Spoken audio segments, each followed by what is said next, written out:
વધુ એક સમાચાર અમરેલીથી મળી રહ્યા છે, તેની પર પણ નજર કરી લઈશું। અમરેલીમાં ભાજપ અને કોંગ્રેસ સાથે મળીને હરખ વ્યક્ત કર્યો। આપણે જણાવી દઈએ, વડિયામાં ભાજપ કોંગ્રેસના કાર્યકર્તાઓએ ફટાકડા ફોડ્યા હોવાના સમાચાર। સાયન્સ કોલેજ મંજૂર થતાં ભાજપ કોંગ્રેસમાં હરખની હેલી જોવા મળી। પક્ષાપક્ષી ભૂલી સાથે મળી હરખ વ્યક્ત કર્યો હોવાના સમાચાર। આપને જણાવી દઈએ, મુખ્યમંત્રીનો ભાજપ કોંગ્રેસ કાર્યકર્તાઓએ આભાર પણ માન્યો છે।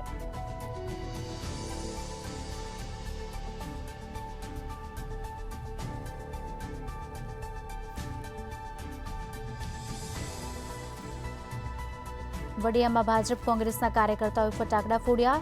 સાયન્સ કોલેજ મંજૂર થતાં ભાજપ કોંગ્રેસમાં હરખની હેલી જોવા મળી। પક્ષાપક્ષી ભૂલી સાથે મળીને હરખ વ્યક્ત કર્યો। મુખ્યમંત્રીનો ભાજપ કોંગ્રેસ કાર્યકર્તાઓએ આભાર પણ માન્યો। અમરેલીથી આ સમાચાર। ભાજપ અને કોંગ્રેસે સાથે મળી હરખ વ્યક્ત કર્યો।